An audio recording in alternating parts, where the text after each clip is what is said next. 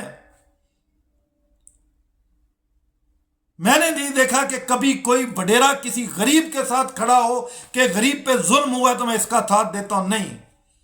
کسی وڈیرے کے ساتھ ہو تو سب مل جائیں گے اور اندر بیٹھ کے بھی اس کی سفارشیں کرتے رہیں گے کہ جی اس کو جیل نہیں ہونی چاہیے، اس کو معاف کر دینا، اس کی سزا کو کینسل کر دینا۔ مگر غریب آدمی دھکے کھاتا رہتا ہے، عدالتوں میں بھی، تھانوں میں بھی اور محکموں میں بھی اس غریب کی کوئی نہیں سنتا۔ کبھی کبھی تو ایسا لگتا ہے کہ یہ ملک قائد اعظم نے بنایا تو غریبوں کے لیے تھا، مگر اس کے جانے کے بعد اس پہ امیروں نے قبضہ کر لیا۔ غریب تو بیچارے اس میں دھکے ہی کھا رہے ہیں، زبردستی رہ رہے ہیں۔ یہ اصل ملک تو ان امیروں کا ہے۔ یہ چند ہزار امیر جو ہیں یہ پورے 25 کروڑ عوام جو ہے اور غریب عوام، مڈل کلاس عوام جو ہے ان کو رگڑ رہے ہیں۔ یہ ہمیں عوام کو خود بھی سوچنا چاہیے، اور عوام جب تک خود ایک نہیں ہوتی اور ان کے کہنے پہ آپ اپنے دوسرے مسلمان بھائی سے لڑ جاتے ہو، کیوں؟ کیا دیتے ہیں آپ کو؟ یہ کیا آپ کو اللہ رسول کی راہ پہ لگا رہے ہیں؟ آپ ایسے لڑ جاتے ہو کہ جیسے یار کسی نے، سامنے والے نے کوئی بڑی گستاخی کر دی ہے اور آپ اس کے گلے پڑ جاتے ہو۔ تو یہ ہم غریبوں کا بھی قصور ہے۔ ہم غریب، جس دن ہم غریبوں کو شعور آ گیا، آپ یقین کرو کہ یہ لوگ آپ کے غلام بن جائیں گے۔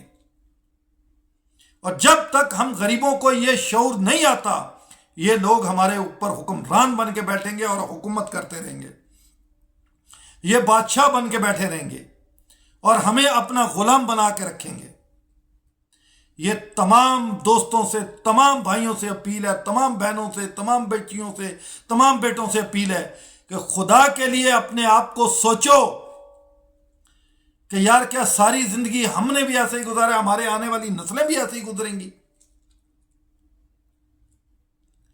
یہ عوام کو آپس میں ایک ہونا پڑے گا، ان لیڈروں کے پیچھے ایک نہ ہو، عوام خود ایک ہو، اور عوام خود ایک ہو کہ کوئی ایسا لیڈر چنے جو حق اور سچ کا ساتھ دینے والا ہو۔ جب تک عوام خود نہیں محنت کرے گی، خود نہیں آگے بڑھے گی اور اکٹھے ہو کے اگر کوئی بھی مسئلہ ہے، ایک محلے کا ہی مسئلہ ہے، اس محلے والوں کو چاہیے، تمام کے تمام محلے والوں کو چاہیے سارے اختلافات بھلا کے ایک ہو جائیں اور ایک ہو کے اپنے مسئلے کو لے کے کھڑا ہو جائیں۔ دیکھو پھر آپ کے مسئلے حل ہوں گے۔ اور جب تک ہم فرقوں میں بٹے رہیں گے، قوموں میں بٹے رہیں گے، سیاسی پارٹیوں کے چکر میں بٹے رہیں گے، تو ہمارا حال یہی رہے گا جو آج ہو رہا ہے۔ پورے ملک میں دیکھ لو، کسی کی کوئی نہیں سنتا، اور غریب کی تو بالکل کوئی سنتا ہی نہیں، نہ کوئی سنوائی ہی نہیں ہے۔ اگر وہ تھانے میں ایف آئی آر کٹوانے جائے گا تو اس کی ایف آئی آر کو کاٹنے کے لیے تیار نہیں ہے۔ اگر کسی بڑے کے خلاف ایف آئی آر کٹواتا ہے تو وہ نام ہی سنتے کہتا ہے وہ ایف آئی آر نہیں ہو سکتی، جاؤ۔ تو یہ ہے ہمارے ملک کے اندر حال۔ اس میں بھی ہم غریبوں کا اپنا قصور ہے۔ اگر ایک ہمارا غریب بھائی اگر اس پہ ظلم ہوا ہے، ہم تمام لوگوں کو اس کا ساتھ دینا چاہیے اور اس کے ساتھ کھڑے ہو کے کہنا چاہیے کہ کاٹو ایف آئی آر۔ کیسے نہیں کاٹتے؟ جب تک ہم غریب اپنے محلوں میں، اپنے شہروں میں، اپنے گاؤں میں اکٹھے نہیں ہوتے، تب تک ہمارے اوپر یہی ظلم ہوتے رہیں گے اور ہمارا ملک اسی طرح چلتا رہے گا۔ جس کا جو چیز چاہے گا وہ ٹیکس بھی لگائے گا، جو جی چاہے گا ہمارے ساتھ کرے گا، کوئی پوچھنے والا نہیں اس کو۔ تو یہ ابھی ہمیں اس عوام کو بھی سوچنا ہوگا کہ ہم اس کے لیے کیا کریں۔ ہمارے پاس ایک ہی راستہ ہے کہ ہم ایک ہو جائیں۔ باقی اللہ تعالیٰ سے دعا ہے کہ اللہ تعالیٰ ہم تمام مسلمانوں کو آپس میں اتحاد اور اتفاق نصیب عطا فرمائے، اور تمام مسلمانوں کو اللہ تعالیٰ نبی کریم صلی اللہ علیہ وسلم کے جھنڈے کے نیچے ایک امت بنا دے۔ ہم تمام دنیا کے مسلمانوں کو ایک امت بننا ہوگا، اور جس ملک میں رہتے ہیں اس ملک میں ایک قوم بننا ہوگا۔ اگر ہم اپنے ملکوں میں ایک قوم بن جائیں گے اور پوری دنیا میں ہم ایک امت بن جائیں گے، تو آپ یقین کرو نہ باہر کا کوئی دشمن تمہارا کچھ بگاڑ سکتا ہے، نہ اندر کا کوئی دشمن تمہارا کچھ بگاڑ سکتا ہے، اور نہ ملک کے اندر زیادتی ہوگی، نہ باہر کوئی زیادتی کر سکے گا۔ لیکن اس کے لیے ہمیں بھی محنت کرنی ہے، ہمیں اٹھنا ہوگا، ہمیں بھی کچھ نہ کچھ کرنا ہوگا۔ اور باقی اگر کسی دوست کو میری کوئی بات بری لگی ہے تو میں اس سے معذرت خواہ ہوں، اور اگر یہ سمجھو کہ یہ میں جو باتیں کر رہا ہوں یہ صحیح ہیں اور ٹھیک ہیں، تو اس ویڈیو کو جتنا زیادہ سے زیادہ شیئر کر سکتے ہو شیئر کرو، سبسکرائب کرو اور آگے پہنچاؤ تاکہ ہر شخص تک یہ ویڈیو پہنچے۔ اس کے اندر کم سے کم آپ لوگ میرا ساتھ دو، کیونکہ آپ کا ساتھ ہوگا تو میں آگے بڑھ سکوں گا، اور مجھے اس میں آپ لوگوں کا ساتھ چاہیے۔ اور آپ سے اپیل ہے کہ آپ میرا ساتھ دو، میری آواز وہاں تک پہنچے جہاں تک میں پہنچانا چاہتا ہوں۔ تمام سننے والے دوستوں سے میری اپیل ہے کہ آپ لوگ میرا ساتھ دو اور اس ویڈیو کو زیادہ سے زیادہ شیئر کرو، زیادہ سے زیادہ سبسکرائب کرو، تاکہ یہ ویڈیو ہر شخص تک پہنچ سکے۔ اور باقی اللہ تعالیٰ سے دعا ہے کہ پاک پروردگار جتنے بھی دیکھنے والے اور سننے والے ہیں تمام لوگوں کو اللہ تعالیٰ اپنے حفظ و امان میں رکھے، اور تمام مسلمانوں کو اللہ پاک صحت اور تندرستی عطا فرمائے۔ اور پاکستان کے لیے بھی دعا کرو کہ اللہ تبارک و تعالیٰ پاکستان کو ہر مسئلے میں کامیابی عطا فرمائے اور کامرانی عطا فرمائے، اور اللہ تعالیٰ اس مذاکرات میں بھی پاکستان کو کامیابی دے اور یہ مذاکرات ہو جائیں، اور اللہ تعالیٰ خیر خیریت سے یہ مذاکرات کرا دے۔ اور تمام دوستوں سے اپیل ہے کہ اپنے ملک کے ساتھ مخلص ہو جائیں۔ یہ ہمارے لیے سب سے بڑی بات ہے کہ ہم کسی اور کے ساتھ نہیں، صرف اپنے ملک کے ساتھ مخلص ہو جائیں، اور اپنے تمام بھائی بہنوں کے ساتھ بھی ہمیں مخلص رہنا چاہیے، اور جتنے ہمارے دوست عزیز ہیں، ہمارے قریب ہیں، ان کے ساتھ بھی ہمیں ایک اچھے ماحول میں رہنا چاہیے۔ اور چھوٹی چھوٹی باتوں پہ ہم لڑ پڑتے ہیں، اس پہ بھی ہمیں صبر اور تحمل لینا چاہیے۔ وہاں ہم کسی کی ایک چھوٹی سی غلطی یا گالی کو برداشت نہیں کرتے، تھانوں میں جا کے آپ 100 گالیاں کھا لیتے ہیں، وہ برداشت کر لیتے ہیں۔ اس چیز پہ بھی ہمیں غور کرنا چاہیے۔ باقی تمام دوستوں سے اپیل ہے کہ اگر کوئی بات بری لگے تو معذرت خواہ ہوں۔ اپنا خیال رکھنا، اپنے ارد گرد بھی خیال رکھنا۔ اللہ تعالیٰ سب کو اپنے حفظ و امان میں رکھے۔ السلام علیکم ورحمۃ اللہ۔